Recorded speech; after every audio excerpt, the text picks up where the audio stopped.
Antes que nada quisiera agradecer a los organizadores por la invitación. Y bueno, también ustedes por quedarse hasta la última plática. Usualmente la última plática es medio difícil porque ya todo el mundo está cansado y lo malo es que este tema es bien técnico. Lo traté de hacerlo un poco ameno, pero no se puede tanto porque sí hay mucho tecnicismo. Entonces, bueno, debo mencionar, este es un trabajo conjunto con María de los Ángeles Sandoval Romero de la Facultad y Miguel Register de Lima. Y pues está bonito porque bueno, yo no sé nada de geometría. Ángeles sabe de la parte geométrica. El problema está motivado por física matemática, que es lo que sabe Miguel. Y yo la contribución que hago es un poco de análisis funcional. Entonces, hay varias cosas ahí que si ven cosas de análisis funcionales, está muy sesgado a lo que yo es como yo lo veo. Y para empezar, no quiero dar un poco el plan, es una pequeña introducción, hablar un poco de electricidad, recordar un poco esto del operador de Laplace del Fermi, ver qué es esto de composición de Hodge y hablar de las generalizaciones, que es aquí donde hacemos algunas contribuciones nuevas al respecto. Entonces, para empezar, quisiera poner un ejemplo. Entonces, esta es la composición de Helmont, que es un teorema que no se necesita como así mucha herramienta muy sofisticada para verlo, lo puede ver uno en los cursos de cálculo 3. Nos dice que si tiene un campo vectorial que es C1, que está sobre un dominio suave, suficientemente bonito, entonces se puede descomponer de la siguiente forma: un menos gradiente aquí y un rotacional. Entonces, y se pueden dar las fórmulas exactas, ¿no? Así que esas son unas transformaciones integrales, se pueden ver. No las pongo porque nomás es como distraernos. Pero la idea es que este teorema primero es un teorema como de estructura, ¿no? Le dice exactamente cómo tienen que ser todos los campos vectoriales C1 sobre R3. Y que está aquí, parecía que no, pero es como el semillero donde salen todas estas cosas de la teoría de Hodge. Y aquí también tengo que como aclarar una cosa, porque esto de la teoría de Hodge y el operador de Hodge es todo un mundo, ¿no? Y hay como varias vertientes. Hay una vertiente que es muy como topológica, empieza a ver uno como la topología de la variedad, empieza a ver unos grupos de RAM. Lo que hicimos no está en este sentido, en esa dirección, está más en el sentido como de ecuaciones diferenciales, como de solucionar ecuaciones, digamos, y teoremas de estructura. Y este es como un ejemplo. Y bueno, ya que uno tiene una pequeña aplicación es ver cómo este tipo de descomposiciones, cómo saber exactamente cómo se ven los campos vectoriales, ayuda a resolver ecuaciones. No, bueno, cierto tipo de ecuaciones, no todo. Entonces, por ejemplo, si uno tiene un abierto acotado con frontera suave y uno quiere, no sé, tiene uno el problema de resolver ese problema con valores en la frontera, ¿no? Aquí el dato es el F y la incógnita es el X. Entonces quiero encontrar este campo vectorial que se deshaga estas dos ecuaciones. Pero lo que hace uno para empezar es, ya que uno tiene el teorema de estructura, ya que sabe uno cómo son todos los campos, estos Fs, pues dice, bueno, ya que está aquí, lo escribo como un menos el gradiente y un rotacional. Y ya cuando uno tiene esa información de cómo se ven todos, es como bien útil porque uno empieza a ver como condiciones que tiene que satisfacer ¿no? Para que eso tenga solución, ¿no? Porque al principio uno no sabe si tiene solución, si no tiene solución, pero ya con esta cara uno dice, bueno, acuérdense que el rotacional de la divergencia es igual a 0, uno dice, si tiene que ser así, cuando lo pongo aquí, esta parte tiene que anularse a fuerzas. Entonces, si yo tengo la esperanza de resolver este problema así, con estos datos, esta parte no tiene que pintar. Eso tiene que desaparecer. Entonces, este dato no es cualquier dato, ¿no? Es nada más algo donde esta parte se anula. Entonces, al menos eso ya da información de cómo resolver el problema, ¿no? Ya da condiciones. Al menos necesarias para resolverlo, pero también resulta que esto es suficiente. Ya que uno ve esta descomposición, propone uno, tiene uno como una idea, ¿no? Ya uno sabe que el F al menos es el rotacional del A. Si yo quiero encontrar esta parte, lo único que me falta es como arreglar las partes de las condiciones en la frontera, ¿no? Y para arreglar esas partes le agrega uno pues esta divergencia que está aquí. Y cuando hace uno las cuentas empieza a ver, pues tratar de resolver este problema, se reduce a este que está acá. Entonces nada más 0 será una función C infinito, tiene que satisfacer estas dos ecuaciones. Esta es nada más la proyección sobre el plano tangente, ¿no? Las fronteras. los dos reinos. Entonces eso pues tiene que poner esto para que se cancele de cero, y la otra parte pues tiene que ser perpendicular a la dirección normal, ¿no? Para que dé cero en la frontera. Entonces bueno, pues ya con este teorema así de estructura, aquí ya se uno todo, al menos lo reduce en este problema, y este es un problema como más manejable por estos teoremas de enrollar, no puede tratar de resolver esta ecuación. Entonces pues sí, estas descomposiciones sí tienen como al menos aplicaciones de cómo resolver algunos problemas, ¿no? En valores en la frontera. Y siempre que uno tiene así teoremas de estructura, no les digo, no, porque nada, porque todos los son súper bien. Pues aquí acabo la introducción.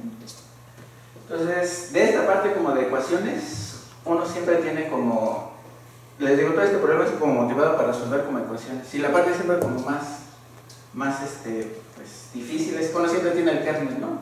Si uno no tuviera el kernel, pues uno saca ese inverso y se soluciona el contexto. Pero estos tipos de problemas resulta que tienen una parte que es muy bonita, que tienen kernel o kernel finitos. Y esa parte, esta condición que está aquí, esa es la que va a ayudar a solucionar todos los problemas, ¿no? Entonces, esto es como para hablarlo de electricidad. Y bueno, les digo, yo soy como más de análisis funcional. Y cuando empecé a estudiar estos temas, empezaron a salir así términos de electricidad, la Shapiro, ¿no? Lobatsky-Shapiro, y electricidad, la botella de Morel. Y yo no me acordaba de mis cursos de cálculo, de ecuaciones diferenciales en Elevas, que decían, bueno, si es elíptico es como que la matriz esta de la parte principal sea positiva semidefinida, ¿no? Y empezaron a salir todas estas condiciones de estas electricidades. Entonces yo decía, pues, ¿qué está pasando, no? Entonces, pues, como una versión así como súper simplificada, más o menos lo que yo les decía. Si tienen una ecuación así, la quieren resolver, si es invertible, pues ya, buscaron la teoría. Y la siguiente pregunta que uno se hace, bueno, cuando no es invertible, ¿qué es el siguiente mejor de los casos, no? Si algo no es invertible, el siguiente mejor de los casos es que es casi invertible. Y casi invertible, para los agentes de análisis, pues es invertible módulo algo como finito, ¿no? Los finitos en el análisis son compactos. Entonces un operador se llama esencialmente invertible si es invertible módulo un compacto, ¿no? Ya pues un poco aquí más del lenguaje de álgebra de operadores, uno se agarra este objeto que se llama el álgebra de Kaji, que lo que tiene uno es un espacio de Hilbert, se agarra todos los operadores ejecutados, que son los cuates que ven, perdón que lo ponga en inglés, pero luego hace uno módulo aquí siempre con los compactos, y ese se llama el álgebra de Kaji, y este es un objeto bien interesante. Hay muchas preguntas abiertas sobre este cuate y muchas relaciones con teoría de conjunto y otras ramas. Entonces lo que busca uno aquí es que cuando lo manda con la proyección, el cuate sea invertible, se hace invertible, sí, uno de los compactos. Entonces este sería como el siguiente mejor de los casos, en lugar de tener un invertible, uno de estos. Y este es un lenguaje mucho como de álgebra de operadores, esto del álgebra de Kaji, que es esencialmente compacto. Entonces lo conocen más por estas condiciones, ¿no? De cokernel y kernel finitos. Y eso es por un teorema de este cuadro que está aquí. Bueno, así, ¿no? Pero se llama igual. No, entonces, este cuate es un inglés que después fue a Toronto y hizo su carrera. Es el que da como el teorema de equivalencia de estas dos cosas, de que algo sea como invertible, módulo los compactos, y las condiciones que uno siempre conoce de Fredholm. Es invertible si solo si el kernel es cerrado y el kernel es una dimensión finita. Entonces por eso estos son, bueno, la moraleja es que estos son los operadores que uno siempre trata de usar, al menos para resolver ecuaciones, ¿no? Porque son como el siguiente mejor de los casos. Bueno, ¿qué tiene que ver esto con lo de electricidad? Bueno, primero un operador aquí. Entonces cuando uno tiene aquí, digamos, un operador con valores a la frontera, ¿no? Entonces él es un operador diferencial, ¿bien? Tiene ciertas condiciones en la frontera. Digamos que estamos en el caso más sencillo, ¿no? Un subconjunto de Rn, con frontera suave, tiene estas condiciones. Entonces el símbolo principal del operador L se define simplemente así, es como, aquí me faltó una I. Y va una I completa. Pero la idea es más o menos como hacer como una transformada, pero vamos en la variable ¿no? transformada esta de Fourier. Y esto que queda aquí, pues si se fijan, esta es una matriz de n por n. Y este es como, este quedaría nomás una escalar, esta es una matriz. Este es el que se llama el símbolo principal. Son con estos con los que se define que el problema sea elíptico, ¿no? En los varios sentidos. Entonces uno es de Lopatinski-Shapiro. Pues el problema con los valores que puse anteriormente es elíptico si pasan los siguientes dos puntos. Entonces el primero es que sea invertible, sí, solo así, el puntito sí es distinto de cero, ¿no? Entonces es una matriz, ¿se parece? Entonces es invertible con estas condiciones, ¿no? Nada más en el cero hay una, se anula. Y la siguiente condición está medio, es un poco más complicada de decir. Entonces este parte que está aquí, como que uno se fija nada más en las soluciones homogéneas de esta ecuación. Entonces uno lo que entiende aquí es sacar el símbolo principal, es nada más como que uno se está fijando en qué punto se para, aquí viene como la matriz esta la A. Y lo que hace uno aquí es, pone todas las coordenadas del vector psi, excepto la última es n, y ahí mete este operador, el i es la parcial con respecto a s. Entonces que está aquí, pues les queda así un operador diferencial, ya no más en una variable, ¿no? Lo que más queda aquí es, sigma aquí sería como un vector columna, y lo que hacen es como fijarse en las soluciones homogéneas de este sistema que está acá, y además que están acotadas. Pero la condición pide es que como las condiciones iniciales se desparraman por todos lados, ¿no? de estas espacios de solución así como homogéneas. Esto tiene que ser como biyectivo para cualquier psi distinto de cero. Y aquí son las condiciones iniciales, ¿no? de los puntos. Las condiciones en la frontera. Entonces esa es la que es la electricidad de Lopatinski-Shapiro, ¿no? La otra es muy parecida, esta es de Boutet de Mondet.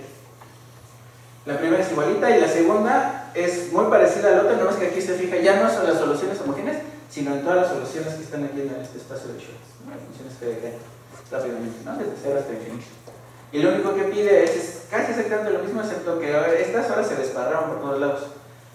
El sistema que da la condición inicial del operador como que está dentro del L, y estas que son las condiciones en la frontera, ¿no? Esa tiene que ser una biyección. Entonces yo cuando vi esto, pues, sí, cuando uno ve esto, sí es una generalización del concepto de electricidad que uno ve en el lema, ¿no? Porque en el lema pues, pide que sea positivo, se lo definir, la parte principal es invertible, entonces sí es invertible un poquito más también. Bueno,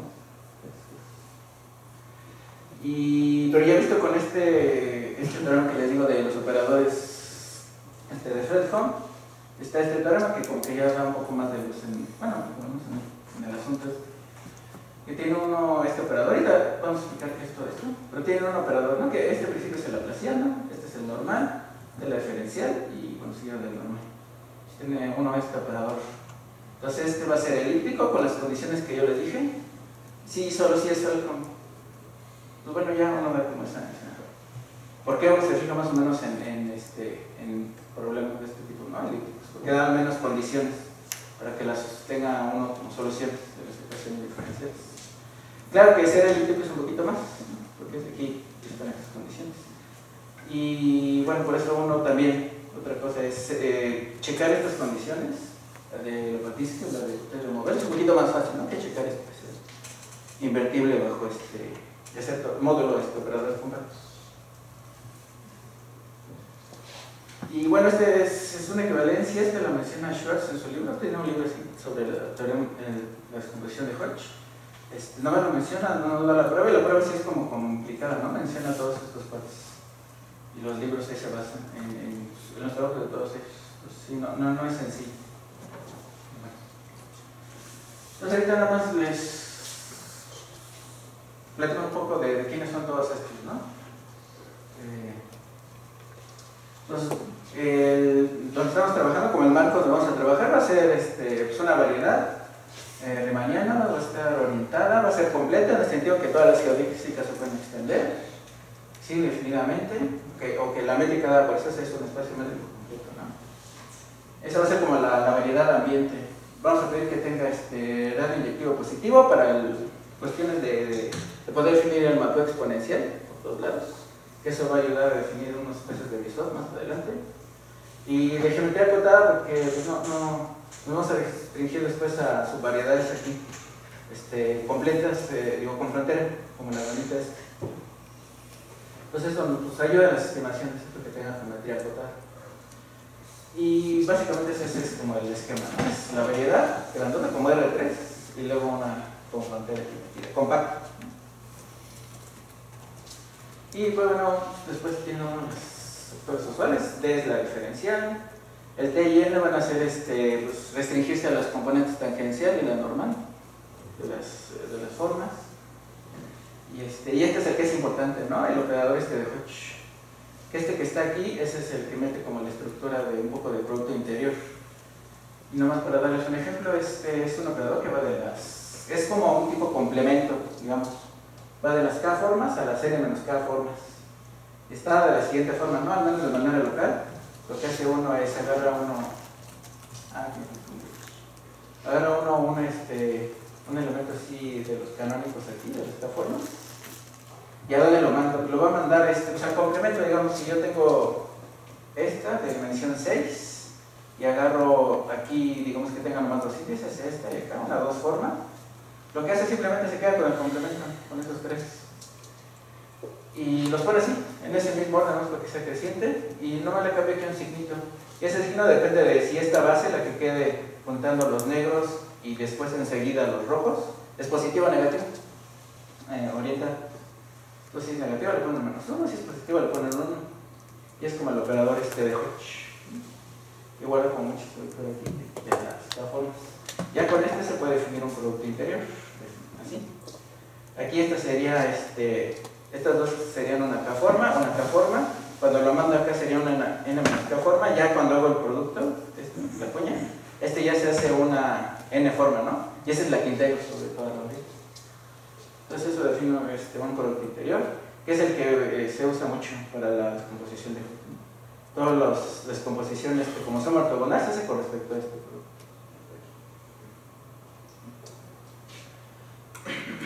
Con se define la codiferencial. Y todos estos signos simplemente son para que en el fondo lo que quede menos laplaciano quede como un operador positivo semidefinido. Por eso aparecen estas cosas aquí. El oficio Hodge, ¿no? Vamos a calcular esto.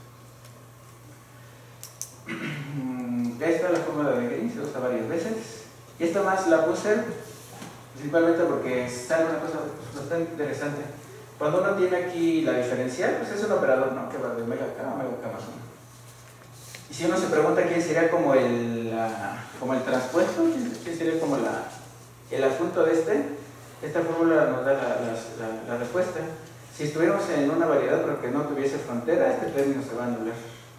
Entonces lo que pasa es que esta delta definida así, la codiferencial, es simplemente el adjunto con respecto al producto interior que yo lo definí, de la D.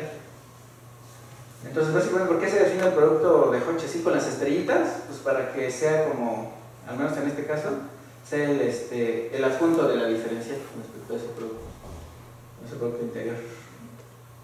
Y también por eso hace que el caso con fronteras sea un poco más complicado, porque en teoría el operador de Laplace-Beltrán, este que está aquí, si no tuviésemos frontera, pues es positivo semidefinido, ¿no? Es uno por su adjunto más el adjunto.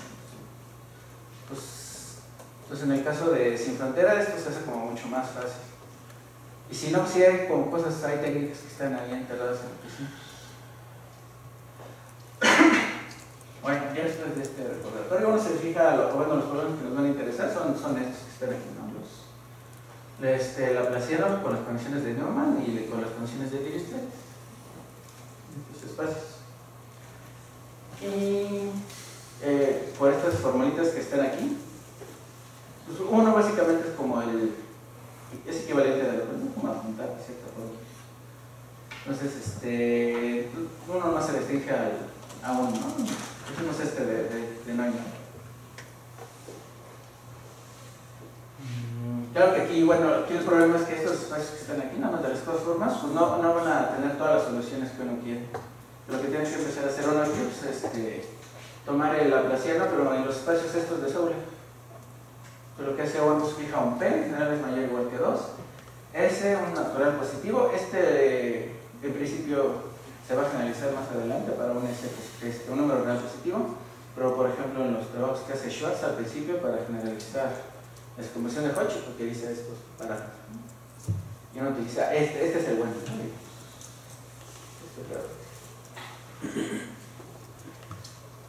Y este es el que se prueba que es elíptico.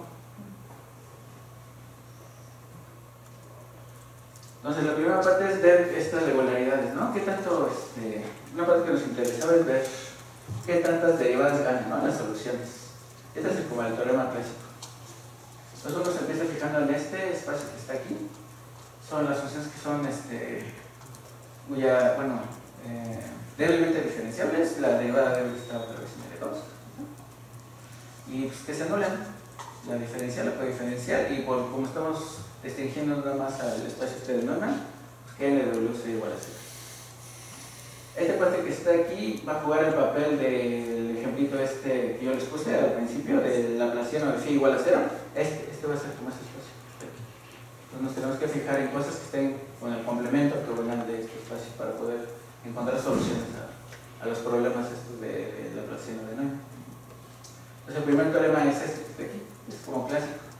Era una K-forma que está en el complemento ortogonal. Esta es otra vez con respecto al punto interior de este teorema.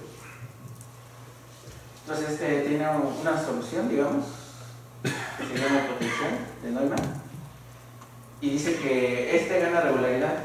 En principio este hipote que está aquí, si está en una clase sobre WPS, la solución gana 2 grados de diferenciabilidad, todo lo que se conoce como regularidad, ¿no? Y de grado 2 porque este que está aquí pues es de 2 grados, ¿no? Porque vio la D de este y la D de este.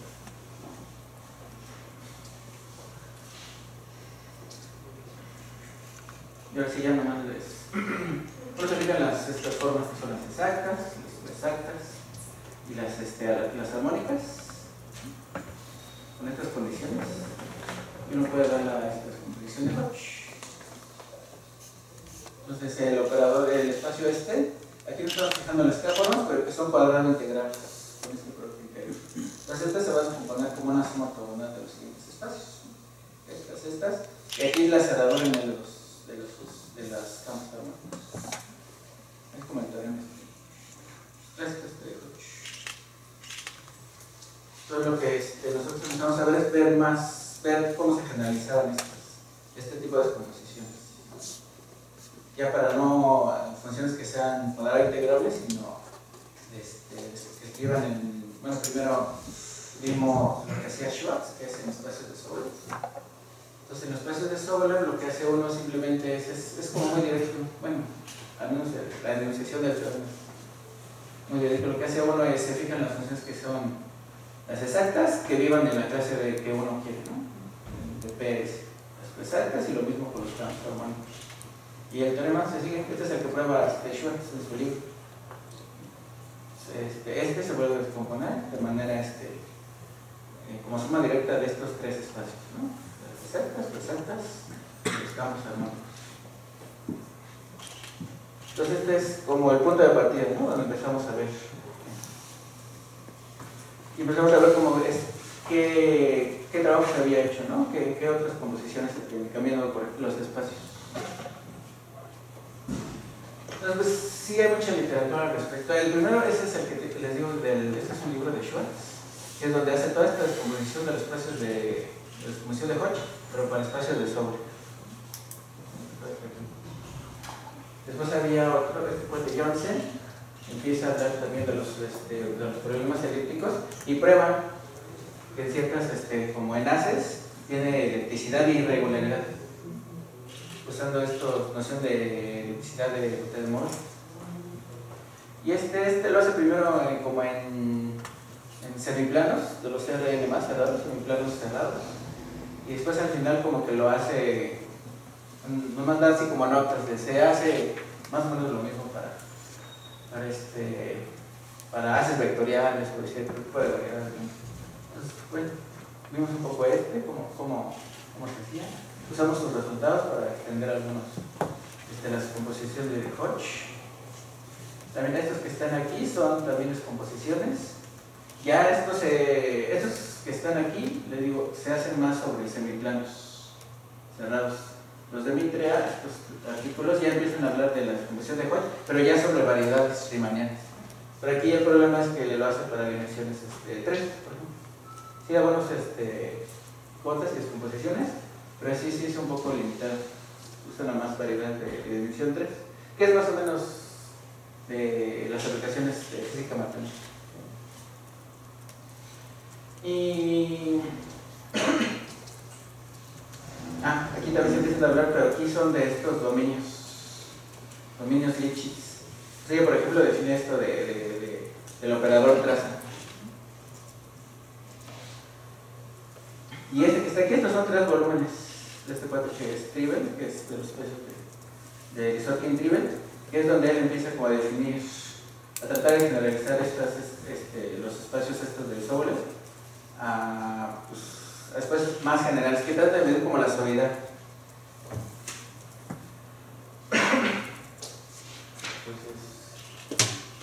Entonces, ese teorema, todo el mundo como que decía, bueno, le preguntaron, ¿no? Este cuate Mitrea vino hace poquito al evento del Chavafex en Cuernavaca, y le preguntaron un poco si estaba la descomposición para estos espacios que se llaman de Biesov o de Sorkin-Trivel, y él decía que no, que todo el mundo decía como que todo el mundo opinaba, sí debe de ser cierto, ¿no? Pero sí es hacerlo con todo detalle, probarlo sí es medio engorroso y bastante técnico, por eso les digo que es muy técnico el trabajo pero se puede hacer, entonces falta de nuestros resultados.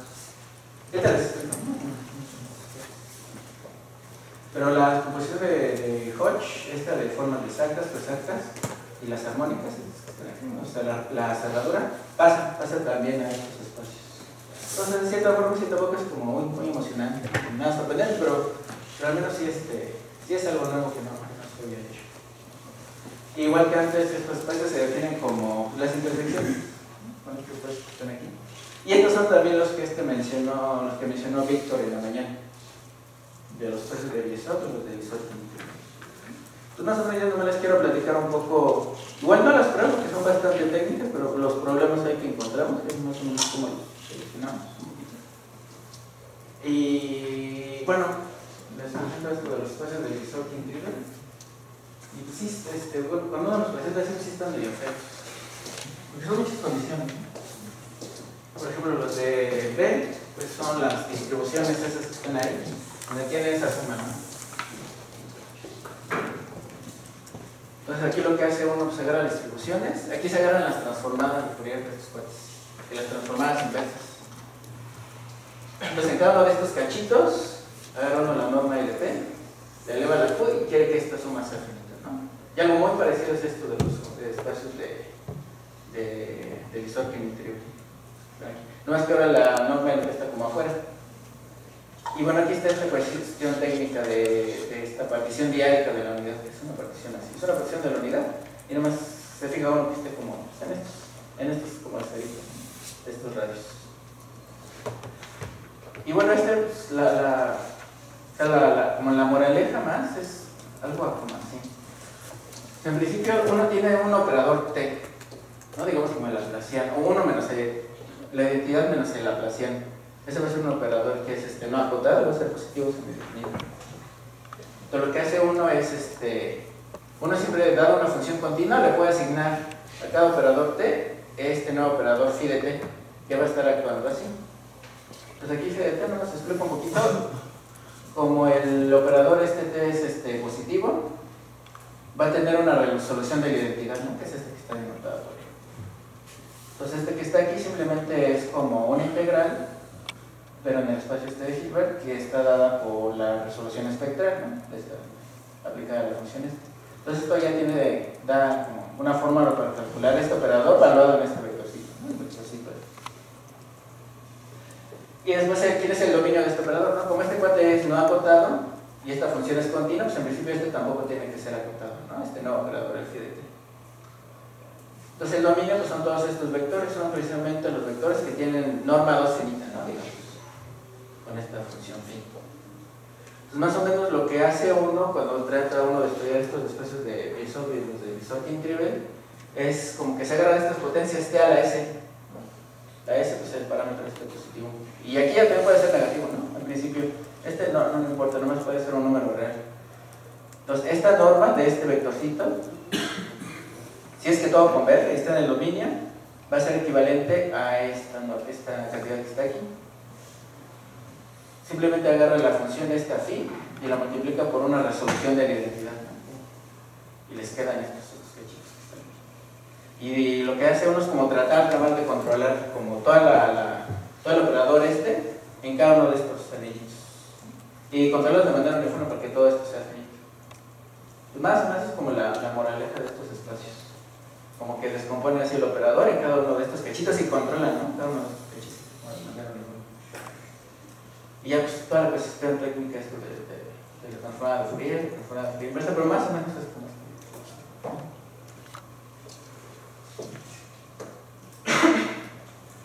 Y bueno, pues comentaba, cuando uno empieza a trabajar en estos espacios, en primero uno se encuentra como varios problemas. Los espacios estos de Biesov,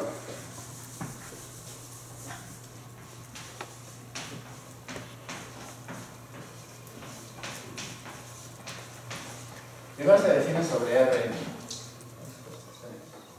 y después por interpolación los definen sobre los cuadros. Cuando estamos trabajando en estas variedades con frontera, se tiene que empezar con los espacios de Biesov-Kentrivel. ¿Por qué? Porque estos que están aquí se les hace un principio que se llama principio de localización. Lo que pasa es que estas normas, aquí, estas normas que están aquí, en los casos del espacio de Biesov-Kentrivel, cuando uno las modifica, como que las mueve un poquito, con una partición de la unidad, del plano, y hace como una vesícula. Es una partición de la unidad, pero como que mueve todo.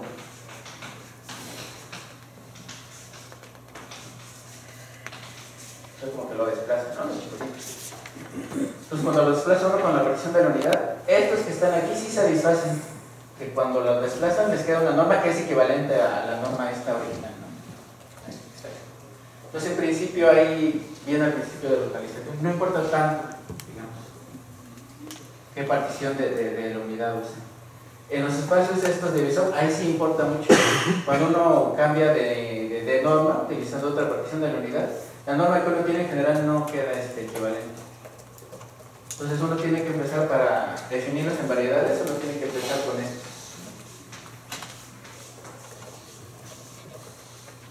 Con estos que están aquí y después se definen los espacios estos de Biesov. Aunque en general siempre es como al revés, uno empieza con los de Biesov y después se va con los de Biesov-Kentrivel. Pero tiene que ser al revés por este principio. Bueno.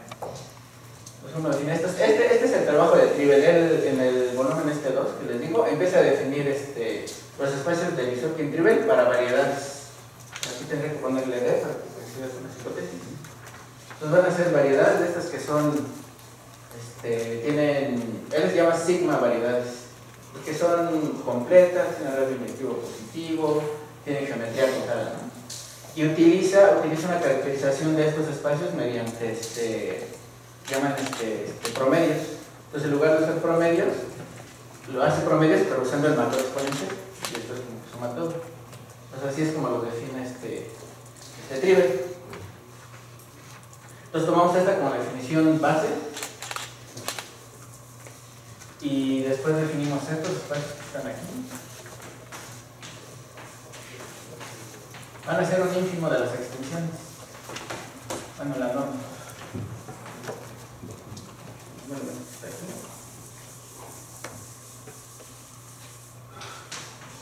La norma va a ser un ínfimo de las extensiones. La norma, pues los espacios.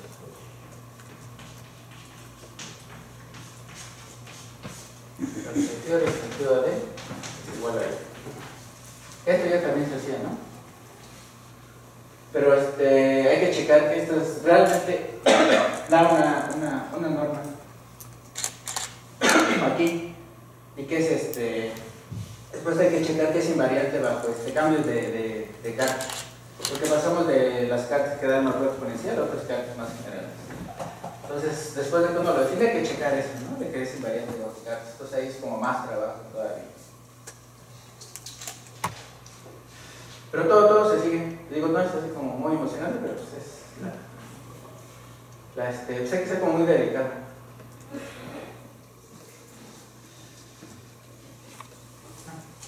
Y bueno, entre otros probamos este teorema de regularidad también. Este también es muy delicado.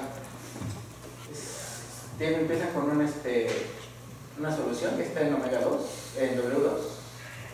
Y lo único que saben es que el dato, que está aquí, tiene cierta suavidad, ¿no? Aquí está en el APQS ortogonal, para que tenga soluciones. Pero lo que se prueba es que gana 2 grados de regularidad, de hecho, la B. Entonces, por ejemplo, que está aquí está basado obviamente en lo que se ha hecho, lo que sí es Schwartz. Pero hay que ser muy delicado porque en principio uno lo que le gustaría es agarrar una solución como de la que tiene Schwartz y la multiplica como particiones de la unidad. Y después de que uno los tiene las particiones de la unidad, uno como que las quiere pegar, pero hay que hacerlo como un poquito al revés. Y ya con esto uno ya tiene la regularidad que les mencionaba y también conseguimos estas que se llaman las conclusiones de Frege, que es aparte cómo descomponer las formas de los campos armónicos. Que también les digo, todo se sigue así como muy sin sorpresas, pues debe ser lo que debería de ser, ¿no? También los espacios correspondientes. Y ya, pues eso es todo.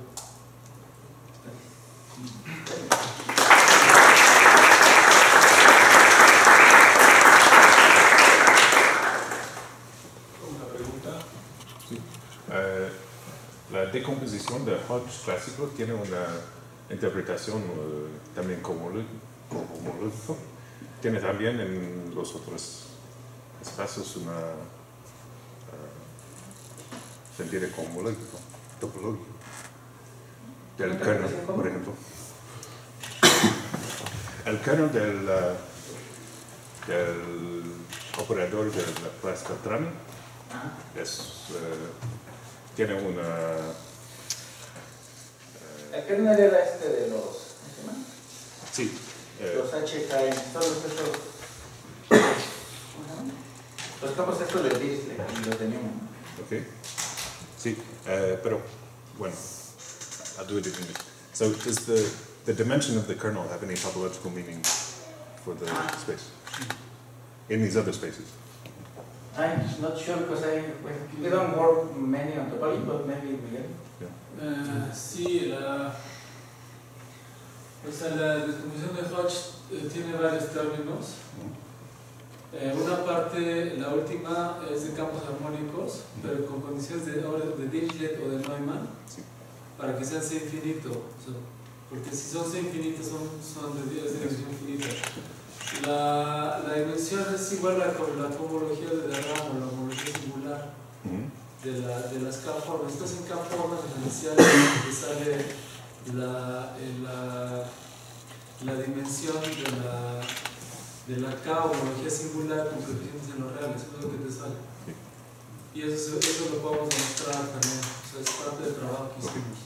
O sea, hay una relación 1 a 1 entre simplejos del tipo de la homología singular con los campos armónicos.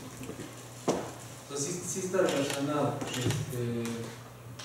Bueno, lo que nosotros demostramos es, bueno, no la relación 1 a 1, una de las dos. O sea, lo que mostramos es que si la integral sobre todos los simplejos, sobre una base de simplejos de la K homología singular, si la integral sobre toda la base 0 de un campo armónico, entonces el campo armónico